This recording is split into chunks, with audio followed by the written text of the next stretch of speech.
Hello，hi，咁我哋今日又見面啦。今日呢度呢會同大家講呢個越南嘅越南胡志明市啦。嗱，如果之前大家同我哋 Asia Bankers Club 投資過越南嘅物業呢，都知道噶啦。首先呢就應該好開心啦，恭喜大家啦，因為都已經賺咗好多係嘛。我有啲客戶即係包括我自己啦，我哋都真係賺咗幾倍嘅。咁好啦，如果真係之前呢就買咗，但係仲未賣，OK，仲 hold 住嘅，咁應該下一步應該點做呢？想下大家好想知道個樓市會唔會再升啊？係咪應該呢家就應該要沽啦？OK，我今日咧就想俾個 update 大家嘅。如果未投資到越南，諗住都有興趣想知少少，其實呢個遊戲規則係點㗎？仲有係咪依家仲值唔值得去投資啊？同埋如果真係投資呢個胡志明市，其實投資邊一區呢？嗱，今日咧我都會同大家慢慢解釋研究下呢個市場㗎嚇。亦都今日咧會同呢個 CapitaLand 一齊合作啦，就推出一個項目咧叫做 Orchard Collection。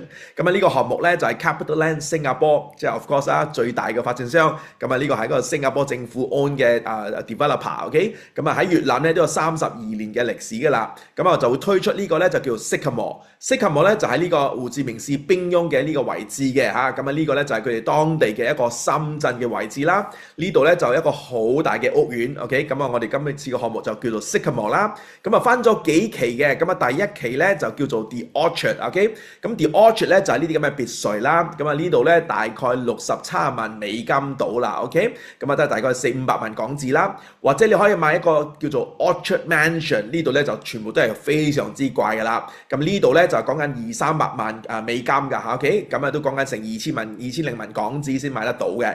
呢個咧我哋都有啲貨喺手頭上啦，因為呢個項目咧即係我哋都係有10%嘅 foreign quota 嘅貨啲別墅㗎。大家今日喺呢度聽咧，我陣間最後都會介紹下呢啲項目嘅。最後一個咧就會係 Orchard Collection 啦。呢個係一個 low rise， 即係10層高嘅一啲 apartment 啦。呢度咧就非常之靚啦，望到呢個公園啦，亦都有啲係有湖景嘅。裏邊咧有好多啲 facility 啦。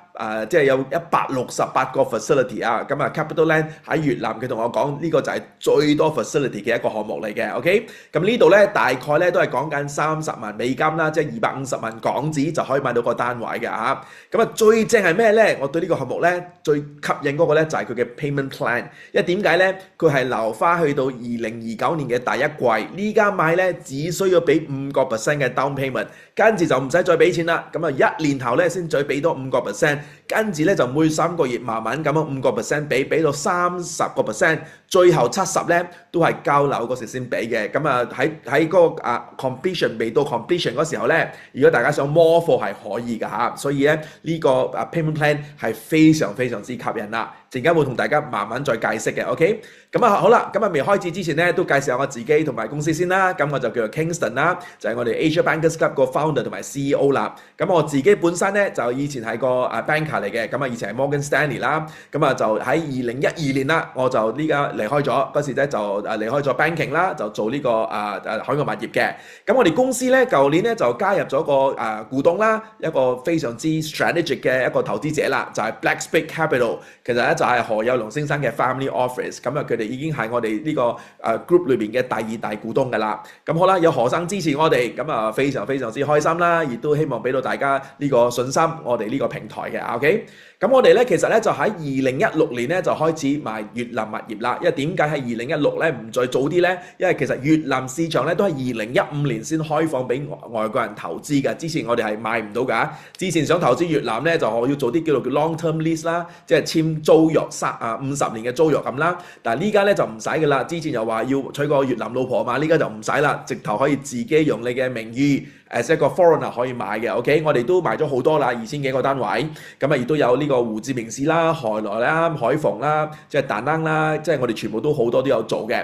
我哋最大個 partner 就一定係 CapitaLand 啦，因為我哋入越南呢個市場喺2016年咧都係同 CapitaLand 開始嘅，跟住過後咧先開始做好多其他嘅發展商啦。所以我哋公司咧喺越南咧都係非常非常之即係 deep 啦，做得好深㗎啦，OK。我哋都可以話都 control 緊越南嘅 foreign quota 嘅呢個成成個market 㗎嚇。好啦，咁我哋呢啲就係我哋即係之前搞過嘅啲大活動啦。咁啊每個 weekend 搞呢啲大活動咧都可以賣100-200個單位㗎啦。所以我哋都有好多呢啲咁嘅 testimonial 啦 ，from 我哋嘅越南嘅發展商嘅。OK， 咁啊呢個就係我哋公司嘅背景啦。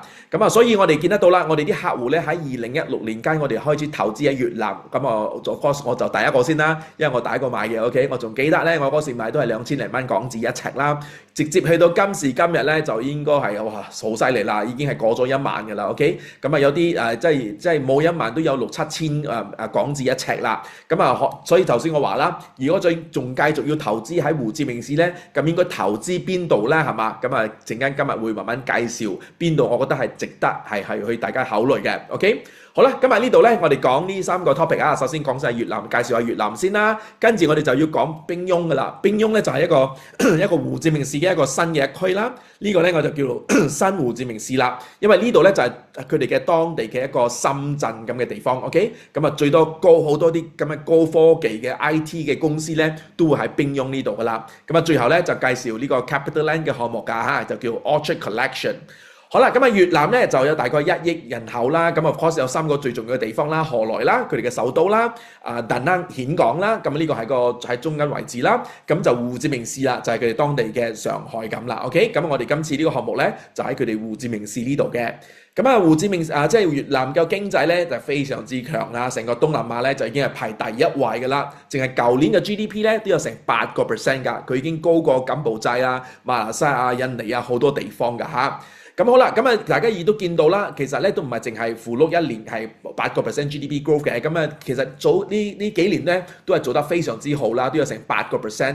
唯一差嘅就係2020同埋2021年啦，就係因為疫情啫。嗱，依家最近我就上個星期去咗越南啦，就同好多啲越南嘅發展商啊，同埋啲之前嘅朋友，即係大家食個飯啦。咁佢哋都同我分享，其實呢家係發生咩事啦？就係越南政府咧講緊佢哋嘅目標咧，就係要12% 嘅 GDP growth for 今年啊。OK， 我聽到我都嚇我一親啊。OK， 咁我心諗哇12% 係咪真係得㗎？但係我覺得唔得都冇所謂啦，點都有8個啊，係嘛？所以我覺得咧今年嘅經濟咧都係非常之好㗎啦。因為呢個貿易戰咧，其實咧真係幫助到越南啦。一早第一次有貿易戰都開始，其實好多廠咧都搬咗過去越南嘅。好簡單，即係如果件貨要賣起俾美國嗰度咧，就要俾好多稅。咁如果即係個 tariff 啦，咁如果係個貨攞嚟越南呢度，跟住就整個 Made in Vietnam 個牌子，咁啊即刻就唔使俾咁高稅啦。所以啲廠咧即係喺國內咧，全部都湧晒過去呢個越南啦。咁啊，之前咧就早期就即係Donald Trump 就話呢個tariff 要改啊嘛，佢話越南咧要去到46% 嘅，咁啊好快越南政府咧就過去同佢傾數啦，跟住就傾咗咧就係20% 嘅 tariff 翻嚟，呢家同台灣係一樣㗎 ，OK， 咁啊所以咧大家見得到呢家個 tariff 就真係20啦，所以咧就都繼續就仲係好多廠咧係會搬去越南呢度㗎啦。咁啊 FDI 都冇受影響啦，咁啊年年都比每年高啦，係嘛？咁啊呢個 foreign direct investments 都非常之強嘅。咁啊越南呢度咧，咁大家都知㗎啦，佢咧就係 mainly 係做呢個電子就。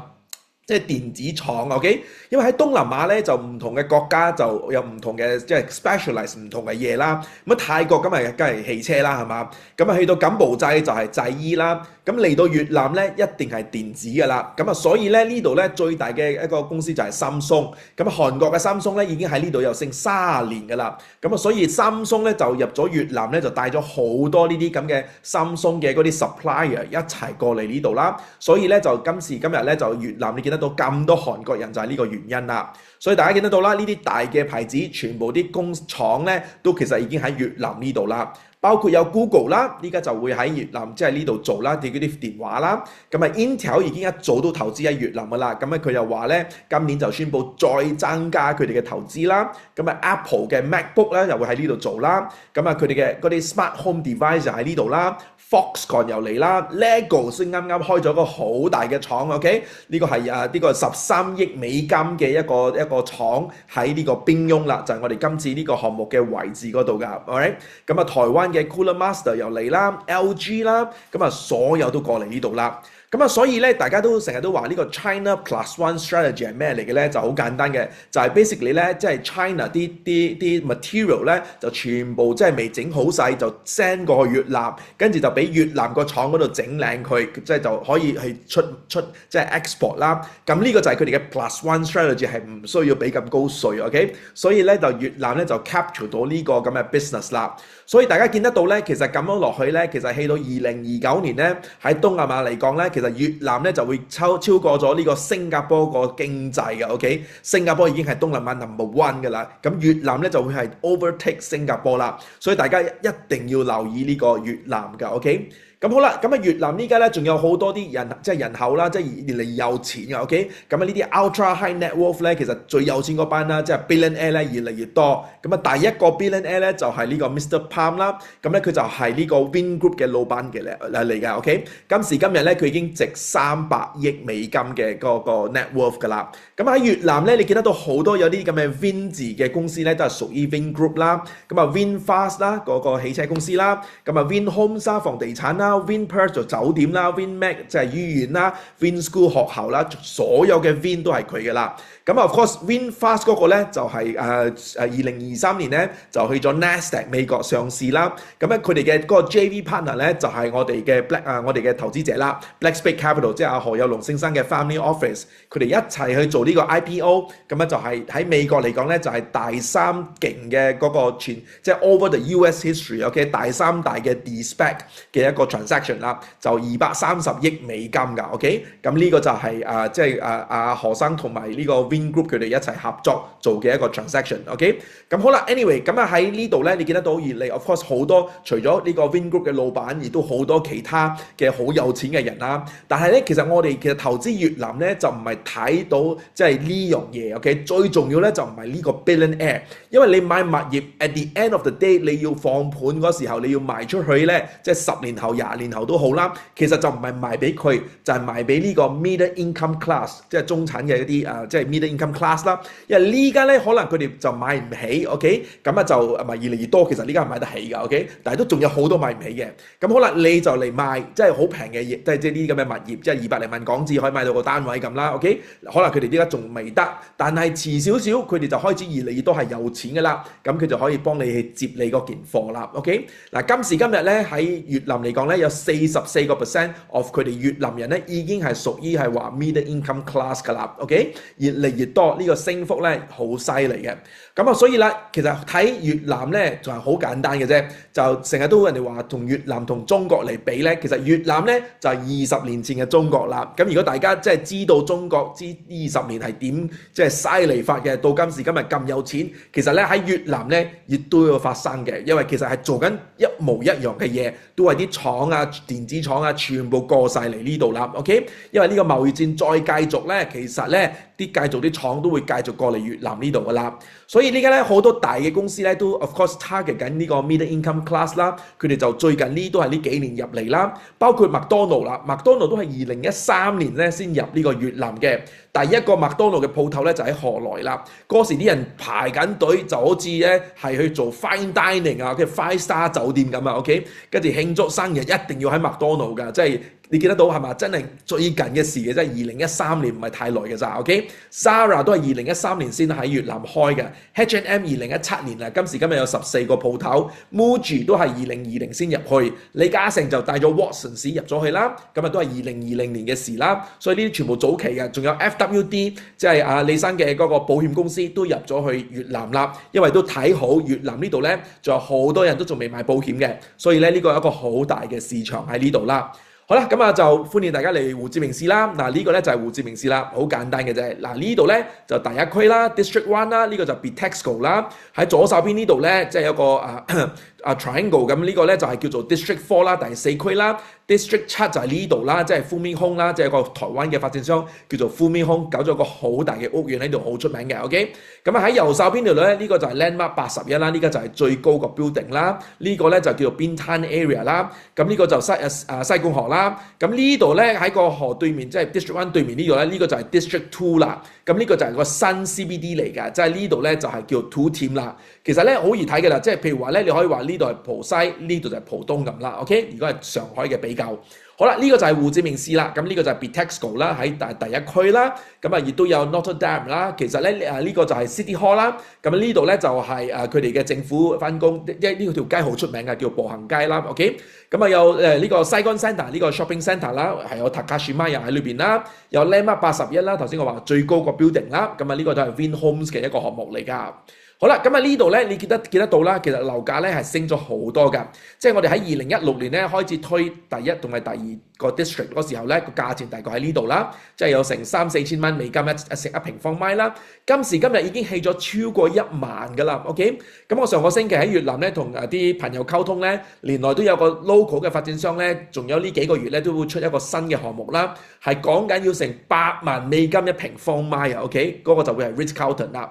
咁啊就哇，我聽到都真係哇好犀利啊 ，OK？ 但係聽講都收票收得好多咗啊！依家好多 VIP 等緊佢哋出單位㗎 ，OK？Anyway， 我就唔係 focus 呢度啦。嗱，我覺得咧最大個投資嗰個價值咧就係呢個啦，冰雍啦。冰雍就係我頭先話個深圳嗰個位置啦。呢度咧都係講緊即係3000蚊美金一平方米度啦，都係講緊2000零蚊港紙一尺度嘅。所以呢度嘅樓價升幅咧，我覺得係比較高嘅 ，OK？ 仲有我哋嘅租金回報咧，可以做到6至7厘度啦。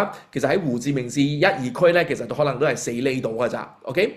好啦，咁啊點解我哋即係講到越南咧，就一定要話要投資物業咧？嗱，其實好簡單㗎咋。喺越南咧，如果你想買股票咧，其實呢個係好 illiquid 㗎，即係佢哋嘅 stock market 係唔夠 liquidity 啦。咁啊，所以啊，嗰啲人咧都會投資即係買物業嘅，因為冇得好揀 ，OK？ 咁啊，所以就大家就谷緊係買投資呢個房地產啦。佢同中國一樣㗎，啲越南人啲錢咧唔係咁易可以出到嚟㗎 ，OK？ 每年都有個 control 係幾多錢可以出去投資，即係出邊㗎。咁所以啲越南人咧啲錢有幾有錢都好，其實都要投資翻喺越南啦。咁啊，股票又唔 liquid， 咁啊點咧？咪物業咯。所以樓價就會升啦 ，OK？ 好啦，咁啊就如果大家投資呢個越南咧，就會知道啦，你係買緊一個Vietnam Dong 嘅一個物業 ，OK？ 你嘅 assets 咧係一個local currency 嘅，所以實有呢個即係FX 嘅風險啦。咁啊，其實呢個 Dong 同對港紙咧都 OK 嘅，都幾 stable 㗎 ，OK？ 好啦，咁啊，呢家同大家講下呢個越南嘅 Housing Law， 2015年咧就政府已經改變咗嗰個成個條例，咁啊令到我哋外國人咧呢家係可以投資買越南嘅項目㗎 ，OK？ 咁啊之前就唔得啦，呢家就可以嘅。嗱，其實有啲咩要注意咧？有幾樣嘢啦，我呢度想同大家講嘅。首先咧，最緊要咧就係講呢個 foreign quota 啦，即係個遊戲規則就係有個 foreign quota， 大家要明白嘅。同埋呢個咧就係個50年嘅 leasehold 嘅嘢 ，OK？ 好啦，咁啊其實咧嗱嗰個 foreign quota 咧嗱好簡單嘅。大家 focus 下 ，OK？ 呢個都幾重要，因為你明白呢個咧，其實咧所有嘅項目喺越南咧都係同一個概念嘅啫。嗱，佢咧就係話 for 呢個 condominium 啦，即係你買 apartment，OK？ 咁咧係有30% 嘅 foreign quota 嘅，即係假設你有一棟樓裏邊有就有100個單位 ，OK？ 有100個單位，唔理係大定細單位 ，OK？ 我哋咧就可以賣30個單位 ，OK？ 70個單位咧就要賣翻俾當地人嘅。咁我哋買咗呢30個單位咧，就係即係我哋攞到呢個50年嘅 leasehold， 跟住50年後咧，我哋可以再續多50年嘅，因為個 housing law 已經話 guarantee 我哋有一個 renewal，OK？ 可以續一次嘅，咁啊就有100年啦。好啦，咁啊其實咧呢個物業係咪其實永久嘅咧？其實係真係永久嘅，但係咧係永久 for 一個越南人啦。好啦，咁啊就你可能想知道就，如果我賣咗一個外國人，咁我以後我賣出去其實會點嘅咧？嗱就好簡單嘅，即係譬如話我今日買咗啦 ，OK？ 咁我當我用咗10年啦，咁10年後咧我就要賣俾另外一個人啦，咁啊睇我對方個買家係邊個啦。嗱，如果個買家係一個外國人嘅，咁我賣俾佢，我已經用咗10年啦，咁咪剩翻90年啦，係嘛？咁可能呢個就係賣翻俾一個 foreigner， 佢都係攞緊一個即係leasehold 嘅物業啦。嗱，另外一個 example 啦，如果我10年後咧，我係賣俾一個當地 local 人 ，OK？ 一個越南人，咁咧我賣俾佢嗰時咧，其實咧呢個越南人咧就會攞到咧就係永久業權㗎啦 ，OK？ 就唔係 leasehold 嘅，佢攞永久㗎 ，OK？ 但係呢個越南人咧，佢攞咗永久業權嗰時候咧，佢就唔可以再賣俾外國人啦，佢一定要賣翻俾當地嘅越南人嘅，呢個就係好重要啦 ，OK？ 咁啊，所以你見得到啦，嗱，因為咁嘅遊戲規則咧，我哋外國人去越南買物業咧，一定係要買一手物業同發展商買，如果唔買咧就要買即係二手可以，但係咧就要經過一個外國人。要 make sure 係個外國人咧係同個發展商買到呢個 foreign quota 嘅 ，OK？ 咁呢個就好重要啦。所以我哋唔可以去越南咧揾個一個 local 嘅越南人咧同佢買個二手盤嘅，因為呢個係錯㗎，係唔可以咁做㗎 ，OK？ 呢個係佢唔可以賣俾你嘅，呢個就係真係個遊戲規則啦，就好重要㗎 ，OK？ 大家要注意呢樣嘢啦。好啦，咁啊除咗呢個，仲有啲咩要注意咧？就係呢個啦。我哋咧其實咧要買越南物業咧，我哋一定要入去越南一次咁多，因為你要證明你可以入到越南嘅。咁啊點樣證明咧？你就一定要入去一次啦。因為點解咧？你入去嗰時候咧，佢就會俾你喺個護照嗰度 cut 翻個印。跟住吸咗呢個印咧，就證明你可以入到越南啦，咁先可以賣到物業㗎 ，OK？ 咁我哋已經賣咗2000幾個單位㗎啦 ，OK？ 咁我哋都未試過有一單係做唔到啦，除非你真係啲俾人通緝係 FBI 要揾你，OK？ 咁可能你就真係有啲問題，但 otherwise 其實我未見過有個 case 係啲客係做唔到買唔到越南物業嘅 ，OK？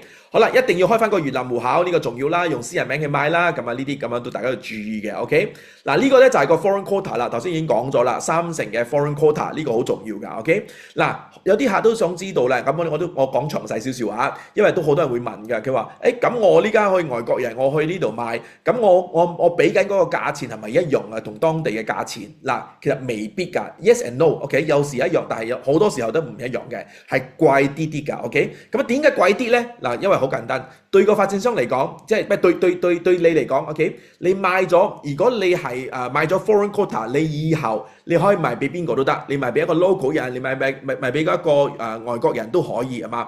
但係個本地人咧買咗呢個佢嘅單位咧，佢淨係可以賣翻俾本地人，佢唔可以賣俾外國人，所以佢嘅嗰個 target audience 就少咗買家 ，OK？ 咁咧呢度咧 foreign quota 咧就比較值錢嘅，咁就睇嗰個盤。即係個發展商夠唔夠有實力啦？如果個盤係好搶手，發展商好大名，咁好多時候咧，嗰個 foreign quota 嗰個價錢咧係貴啲嘅。貴幾多咧？我有見過5% 啦，我有見過10啦，我亦都見過15% 㗎。真係唔知道，真係好 up to 個發展商佢自己要賣幾貴嘅。OK， 咁所以就好睇個 project 有幾 hot 啦 ，OK？ 咁呢個就係大家要留意嘅，要知道㗎啦 ，OK？ 好啦，咁就另外一個咧，呢度就頭先講咗啦，就係越南賣翻俾越南人啦，外國人就賣翻俾可以賣俾越南人或者外國人都係可以嘅 ，OK？ 咁好啦，咁仲有咧呢個就係嗰個 pink book 啦，個 pink book 就係個契，咁呢個咧大家就想 of course 希望買樓係全世界邊度都想攞到個契㗎啦，係嘛？嗱呢度咧其實咧就好簡單嘅，我哋咧喺越南買樓咧，其實去到尾咧即係交樓嗰時候咧，我哋都未咁快攞到個契嘅 ，OK？ 因為要等一陣政府去整俾我哋啦。但係你未攞到個契之前咧，你就最好即係最後個5% 嘅錢咧就可以唔俾發展商，呢個就係個 law。你其實個發展商係唔可以同你收最後5% 嘅錢，直接到你攞到嗰個 pink book，你先俾錢佢㗎 ，OK？ 咁呢個你要即係 make sure 啦。咁頭先我都話越南有啲改咗啲嘢啦，咁以前就可以做呢個 long term lease 啦，呢家係唔可以做 long term lease 㗎啦 ，OK？ 所以有啲嘢係改變咗嘅。好啦，咁開個 bank 戶口係需要嘅，咁你一定要開翻個 bank 戶口。呢間外國人係開越南 bank 戶口咧係好簡單，唔需要飛去越南嘅。其實喺你自己當地嘅國家咧都可以開得到㗎啦。咁我哋會安排我哋要熟悉嘅 bank 卡，咁幫你開戶口嘅 ，OK？ 到時候你入嚟越南咧先去 activate 個戶口係冇問題嘅。咁入嚟越南一次咁多一定要㗎啦 ，OK？ 店都要證明到你可以入到嚟越南嘅。跟住咧用私人名買定係公司名義去買咧？嗱，我哋多數都會叫大家用私人名買，就唔好用公司。點解咧？你用私人名買咧，你就可以租呢個單位出去啦，仲有可以50年後咧再續多50年。但係如果你用公司名義買咧，你就唔可以租出去，亦都冇得 extend after 50年啦 ，OK？ 咁點解公司買佢唔肯俾你租出去，同埋又都唔可以 extend after 50年咧？好簡單，因為個政府嘅諗法咧就係，如果你係公司嚟買，咁可能你都喺呢度做生意開廠啦，你都 most likely 都係買嚟即係 for 你嘅員工去用啦。咁你點解要租出去咧？咁呢個咪投資嚟噶嘛？咁50年咪夠咯？點解要俾多50年你咧？咁呢個就係佢哋嘅概念啦。所以冇人即係外國人咧會喺越南咧用公司買物業㗎。OK？ 呢個就唔會咁做啊。OK？ 大家都會用個人嘅名義去買嘅。咁如果大家擔心個人名義去買有冇啲遺產稅咧？嗱，越南咧係冇遺產稅嘅，所以大家唔需要擔心呢樣嘢啦。好啦，咁啊，呢家介紹下冰雍呢個位置啦，即係頭先我話呢個越南嘅深圳啦 ，OK？咁啊，以前嘅越南，以前嘅胡志明市咧，即係2025年7月1號之前咧，就有 District 1啊、2啊、3啊，有啲咁嘅號碼喺嗰度㗎 ，OK？嗱，呢家咧就已經改變咗啦，呢家咧就叫做 wards，OK？咁已經冇咗1、2、3、4嘅啦 ，OK？呢家全部都叫做 wards 嘅。咁咧，我哋咧就喺呢個冰雍 wards 嗰度啦 ，OK？by the way，頭先我嗰幅相俾你睇咧，就喺呢度影嘅 ，OK？我哋就喺 District 2頭先係圖添咧望過對面啦，呢個嗰條河啦，西貢河啦，咁啊第一區啦 District 1啦 ，District 4隔離啦，頭先我話 District 7就係個 Phú Minh Hung 啦，呢個就係嗰個邊灘嗰個 area 啦，個 landmark 81就喺呢度啦 ，OK？咁啊圖添就喺呢度啦，即係個新個 CBD，OK？咁呢個就係胡志明市，呢家改咗，全部都係用 wards，alright？好啦，咁我哋呢個冰雍嘅新嘅城市咧，離開胡志明市中心咧，大概1個零鐘度啦，揸車啦。呢度人口都有成340萬啦，個 GDP 都係非常之強嘅喺越南呢度㗎 ，OK？因為胡志明市咧點都係胡志明市啦，都係仲係排喺第一位啦。In terms of GDP 啦 ，in terms of 佢哋嘅 FDI 咧，胡志明市同埋冰雍都係第一、第二位嘅，最多大嘅公司咧都會全部喺晒呢度㗎啦 ，OK？因為個政府俾好多呢啲咁嘅即係嘅 tax incentives，OK？即係免稅啦，即係有4年嘅免稅，所以咧就好多啲廠咧就大家都選擇喺呢度嘅 ，OK？好啦，咁啊 anyway 講到廠啦，嗱其實咧最出名嗰個咧就一定係 VSIP 啦，即係 Vietnam Singapore Industrial Park 就係呢個新加坡政府同埋越南政府 joint venture 嘅，新加坡咧就會係呢個Sembcorp 啦，咁啊越南呢度咧就係呢個 Bidco-Max 啦，咁咧其實咧有9個 VSIP 喺成個越南啦，有3個就喺我哋冰雍呢度啦，第一個就係 VSIP 1啦，呢個就2啦，呢個就3啦，我哋嘅位置就喺呢度啦，我哋就比較近咧就係 VSIP 2㗎 ，OK？所以呢度咧離開我哋咧都係講緊10零分鐘咧就已經係好多呢啲咁嘅廠啦，15分鐘度啦 ，OK？咁啊所以咧我哋就好多租客嘅，而嚟多大公司咧係過緊嚟呢度㗎 ，OK？嗱呢家已經有 Vinamilk 喺呢度啦，冰雍啦 ，P&G 啦 ，Procter and Gamble 啦。Panasonic 喺呢度啦，咁啊 Corona 啦、Budweiser 呢啲啦、Terra Park 啦，台灣嘅做呢個單車嘅最大嘅公司叫做 Giant Group 啦，又喺呢度啦 ，Pandora 啦、Lego 啦，Lego 都喺呢度啦。頭先我話啦，舊年開嘅廠啦，呢個13億美金嘅一個 facility 啦，非常之大啦。好啦，咁啊講到呢家嗰啲基建啊，都有一個原因，點解我哋睇好呢個胡志明市啦？嗱，其實咧，如果大家有注意嘅呢幾年啦，呢5年都好啦，其實係咪好多呢啲咁嘅基建咧？其實喺呢個河內嘅，呢5年10年都係嘅，好大跟住新嘅國際機場有河內啲路全部都大啲靚啲，跟住就全部都好好。你去到河內話點解咁新咁靚㗎？咁啊胡志明市點解都仲係好似有少少落後㗎？就係因為好大嘅 focus 咧擺咗喺河內啦呢10年。咁呢家政府咧就已經改變，呢家就係咧覺得胡志明市咧就 neglect 到太耐啦。呢家下10年咧就全部都係谷緊喺胡志明市嘅，所以咧大家如果想投資呢個越南咧，就一定要即係諗下呢個胡志明市啦。嗱，有啲咩大嘅基建嚟緊咧？首先一咧就係佢哋嘅國際機場啦。今年年底就有個新嘅國際機場，就叫做 Long Tan 嘅。嗱，呢個 Long Tan 呢個國際機場咧已經起緊㗎啦 ，OK？ 咁啊，我哋嘅位置咧就喺呢度啦，你見得到啦 ，OK？ 咁我哋咧其實咧喺呢度咧就亦都係好近咧，可以入到呢個 Ring Road 4。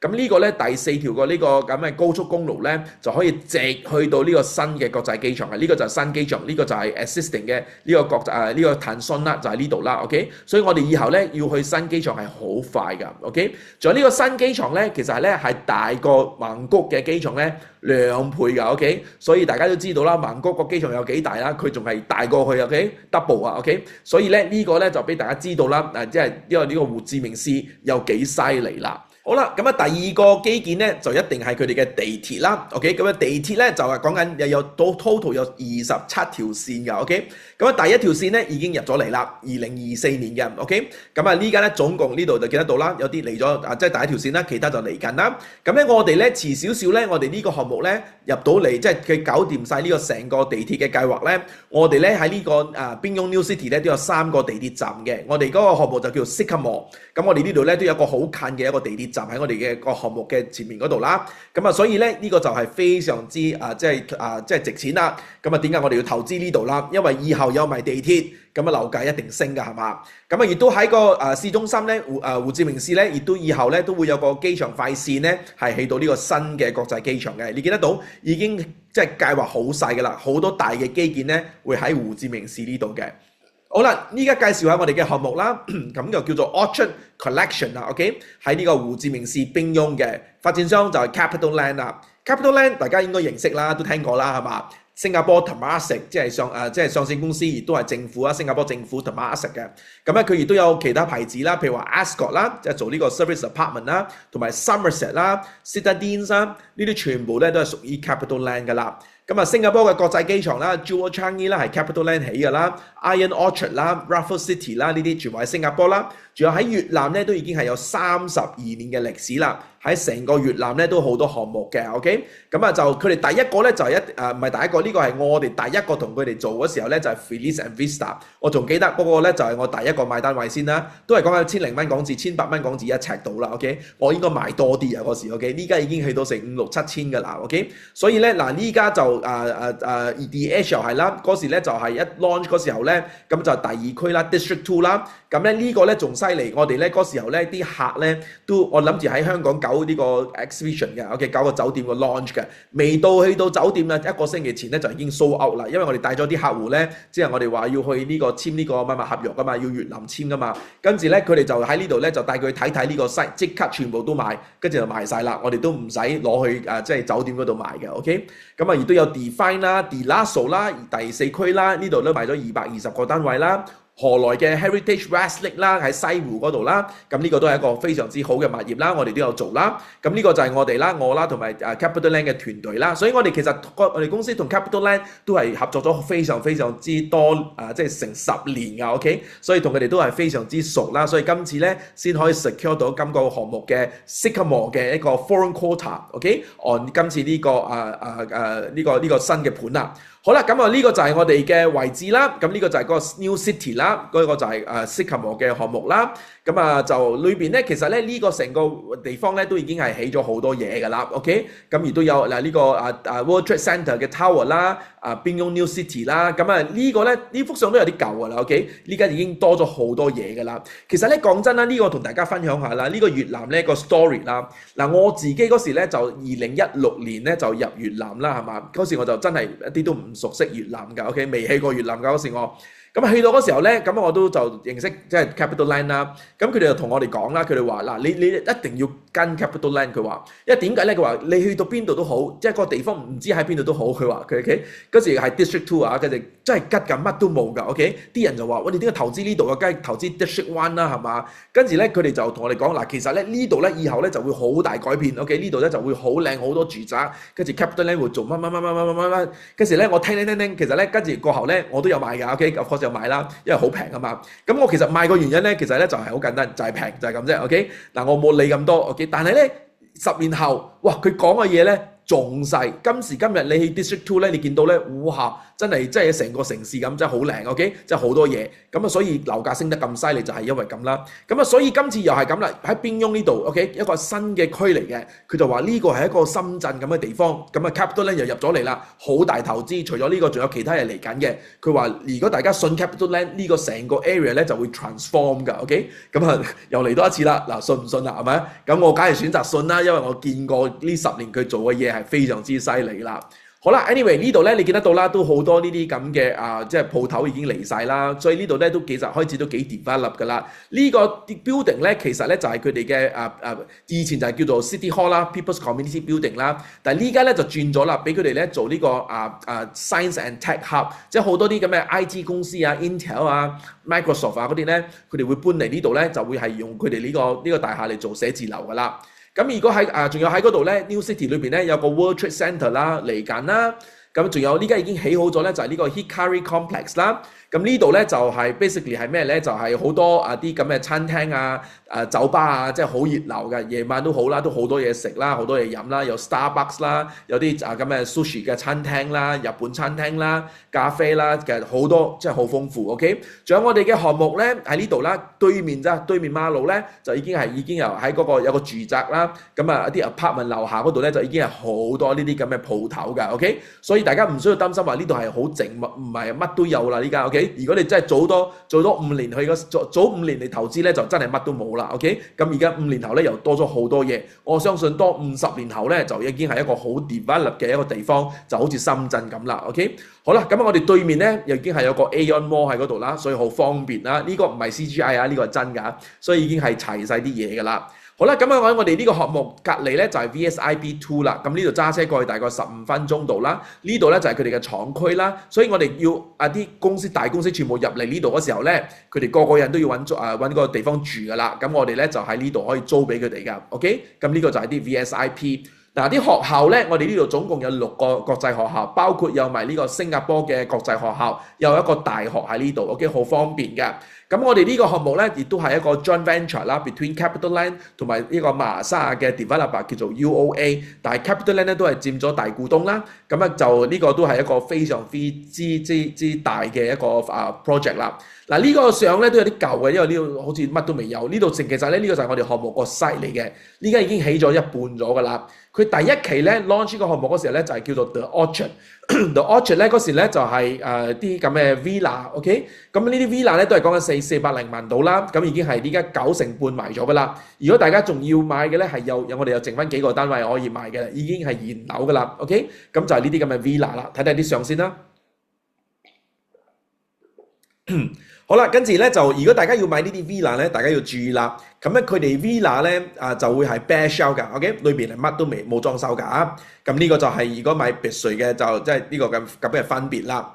好啦，咁就如果睇睇下一個，佢哋搞掂咗呢個第一個 launch 嗰時候咧，佢哋就去咗做呢個 Orchard Hill 啦。咁Orchard Hill 咧就係呢個2024年嘅10月咧就 launch 啦，跟住咧就774套咧就一次過賣晒 ，OK， 今時今日賣晒㗎啦。跟住就 Orchard High 就去呢個2025年嘅4月 launch， 又係 100% sold out 嘅。大部分啲買家咧都係越南買家嚟㗎 ，OK， 佢哋真係大概都係9成都係賣俾啲越南人㗎啦。其實都唔係太多賣俾外國人，因為佢哋都唔使攞去 overseas launch， 全部都喺當地賣晒。跟住咧就去到呢個啦，呢個就另外一個 apartment 啦 ，Orchard Grand 啦，咁就2025年嘅9月啦，亦都係 100% sold out 嘅 ，OK， 呢個係都當地個 launch 嘅。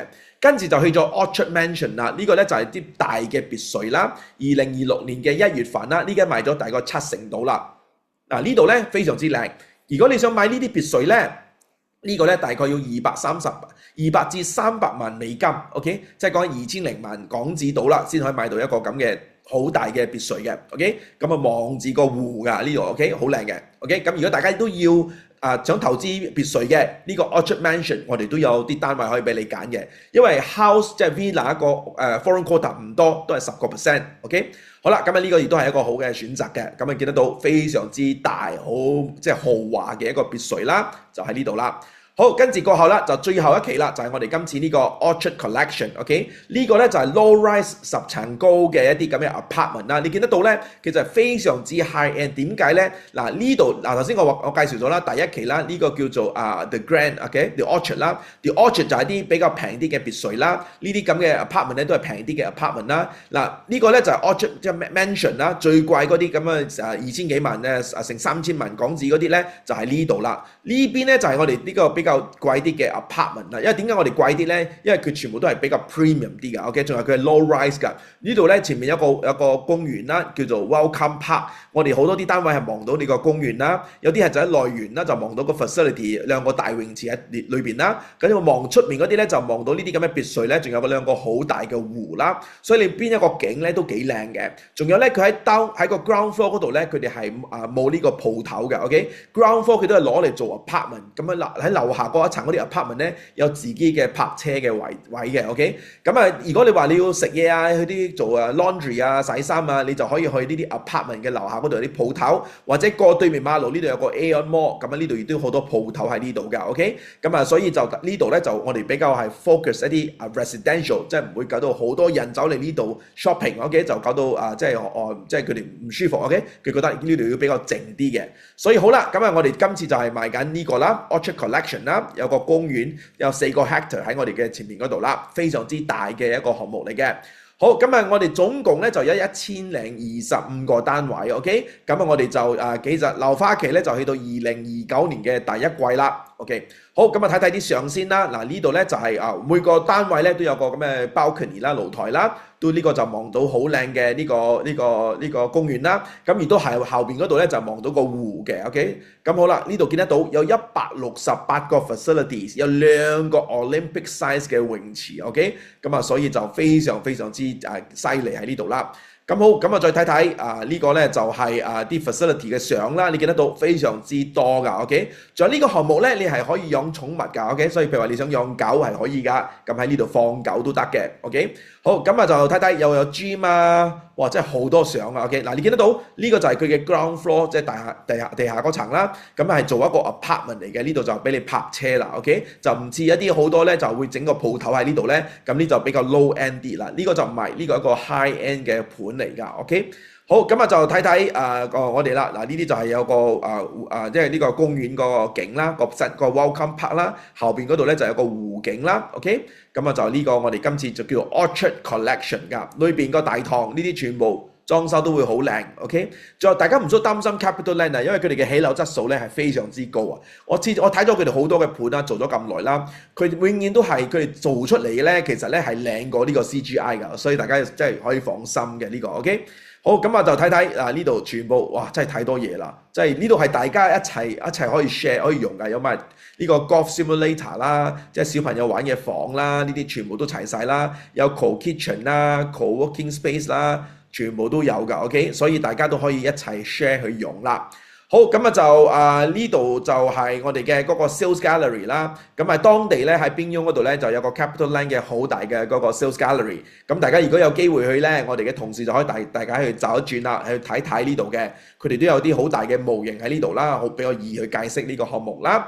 好，咁啊呢度就係呢啲啦。我哋啲同事都對呢個項目非常之熟悉嘅，咁啊佢哋就可以幫你慢慢去介紹啦，大家㗎 ，OK？ 好啦，睇翻個兩房示範單位先啦，大概呢個係幾多？91 square meter 嘅 ，OK？ 即係大概1000尺度啦，咁啊就會係咁啦。嗱，佢哋咧交樓標準咧，嗱呢個就唔係即係別墅啦，呢個係一個 apartment，OK？ 咁 apartment 咧就係有裝修嘅，但係唔係呢啲咁嘅裝修到有埋 wallpaper 呢啲，唔係即係簡單裝修就好似香港買樓咁啦個標準啦 ，OK？ 家私就唔包啦，其他啲嘢就有㗎啦，有個大嘅露台啦 ，OK？ 咁你可以呢度幻想下就會大概你可以點樣裝修啦。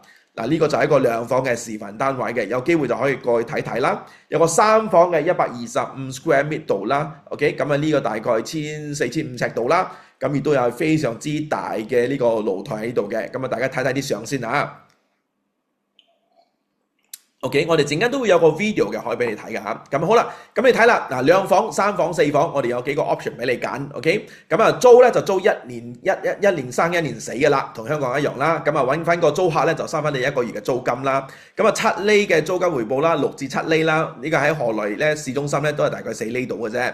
好啦，咁我哋都係 estimate 大概有6厘喺呢度啦。咁我哋公司有 local 嘅團隊幫大家做呢個租務，所以唔需要擔心嘅。OK， 我哋有唔同嘅 payment plan 嘅選擇，咁我哋會 recommend 咧就係呢個啦，非常之舒服㗎。OK， 因為點解咧？佢樓花期起到2029年嘅第一季，咁呢家咧只需要俾5%，OK， 俾咗5% down payment， 仲係個錢係擺落去 escrow 戶口嘅 ，CapitaLand 都冇得掂呢筆錢啦。OK， 咁1年後咧先再俾多5%，跟住咧每3個月俾5%，俾到25% 度啦，跟住去到最尾交樓先俾70%。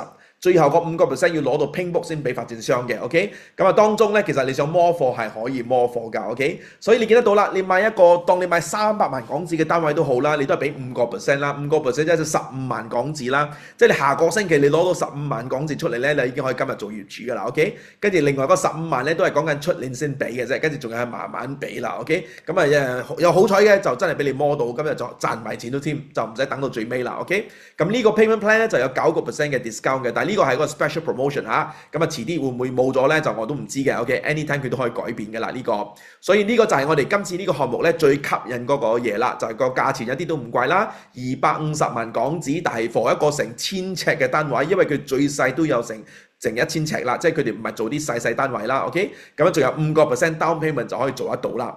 咁啊個 buying cost 咧就一次性嘅，就係你嘅樓價嘅0.5% 啦 ，OK？mainly 都係個印花稅嘅啫。咁啊 annual cost 咧就係22,000當1平方米一個月度啦，大概你嘅樓價0.3啦。咁如果你攞到 gross yield 6咧，你嘅 net yield 就係5.7㗎啦。跟住仲有咧就係你嘅賣出去嗰時咧就冇增值稅，你就有呢個PIT 就係你賣出嘅樓價嘅2%。唔理你賺定蝕都係俾2%，所以非常之簡單嘅。所以呢度嘅稅咧一啲都唔高㗎 ，OK？ 好啦，睇睇個 video 先啦，呢個項目。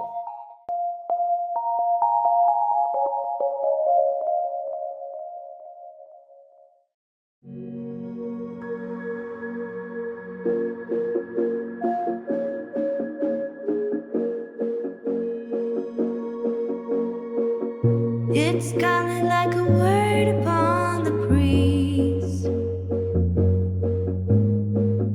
like a pulse that gently leads you home, or a light that shines. I'm floating softly down to the clouds, to the leaves on the ground, shimmering through your velvet dreams like a whisper that got lost and now is found.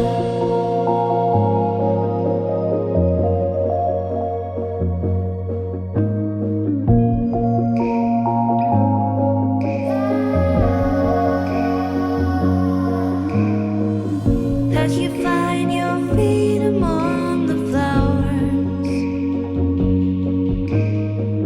you could lose yourself for many hours when you let go of your doubt. I'm floating softly down to the clouds, to the leaves on the ground, shimmering through your velvet dreams like a whisper that got lost and now is found.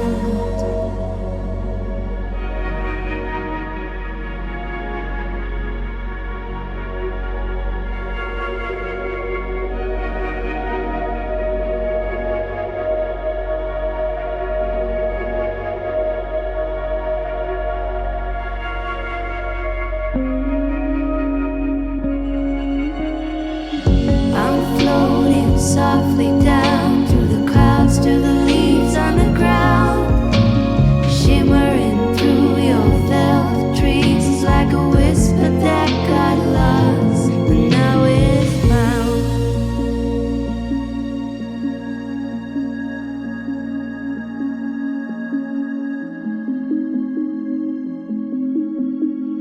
好啦，咁其實咧，我哋好多啲朋友客戶都成日問呢個問題㗎。咁如果我淨係喺越南要買一個單位，我應該投資喺何來啊、胡志明市啊，定係冰雍好 ？OK？ 嗱，講真，你如果呢個問題問咧，我都唔會有答案俾你。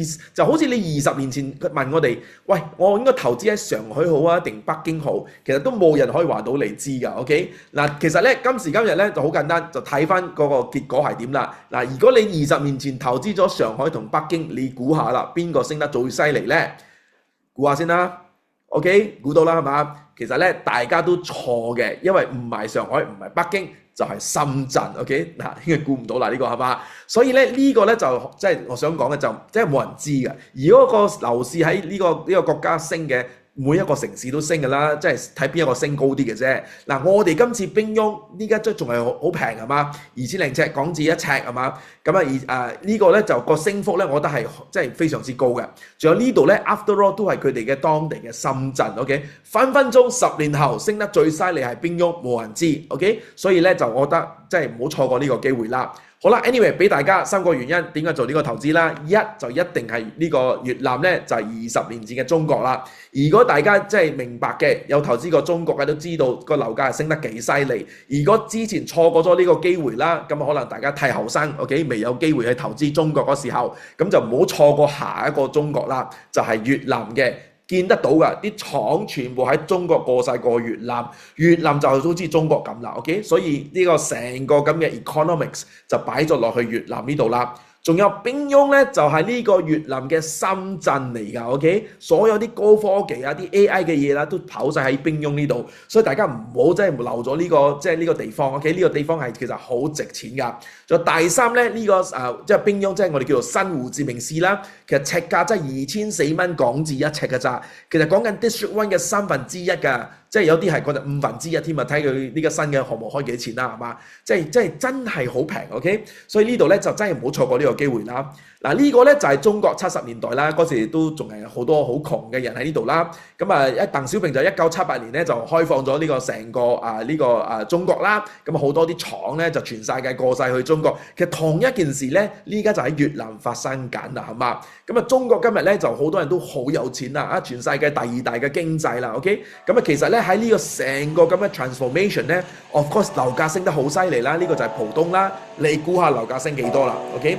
樓價升咗成30倍嘅喺呢度 ，OK？ 唔係講係30%啊，30倍啊！即係你買咗100萬元港紙嘅嘢咧，呢家就3000萬嘅啦，或者100萬人民幣，呢家就3000萬人民幣啊 ，OK？ 咁呢個就係中國嘅個 story 啦。咁下一個咧就喺越南，因為就係都係嗰句啦，啲人咧其實喺越南咧冇得其他嘢可以投資啦，啲錢又出唔到嚟，全部都係谷緊喺呢度買物業㗎啦，因為股票一啲都唔 liquid 㗎 ，OK？ 所以啲人咧就會投資物業啦，所以咧就唔好錯過呢個機會啦，2400蚊港紙一尺嗱。其實咧我好簡單，我有2個小朋友，我有個 twins 一個男一個女啦 ，OK， 龍鳳胎 ，OK， 咁咧其實都係2歲嘅咋，都未到2歲，下個月先2歲 ，OK， 咁咧我咧就好簡單嘅 ，OK， 我唔想咧佢20年後咧佢長大嗰時候咧佢同我講啦，攞翻呢個 video 啊，因為呢個 video 擺咗上 YouTube 啊嘛，我唔會攞走噶啦，佢就攞翻呢個 video 咧喺度播俾我睇啊，爹哋啊，你嗰時你咪做呢個 talk 嗰時候咧，你記唔記得啊？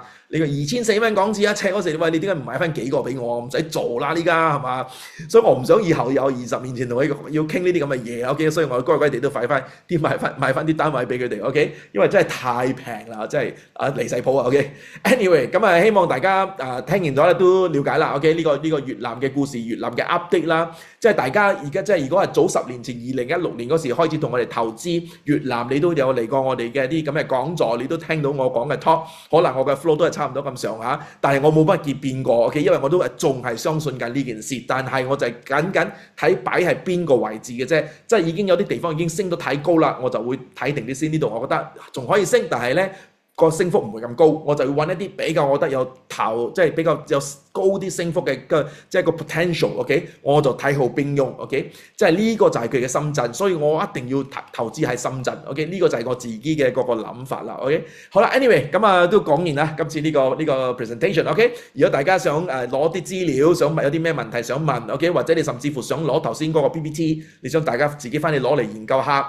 可以就揾翻我哋同事 ，OK， 或者揾我都得，陣間你可以 scan 下我嘅 QR code，OK， 我攞翻啲資料，咁我哋大家可以再聯絡。OK， 希望你都會喺呢度揀到個你自己嘅心水嘅單位啦。OK，拜拜。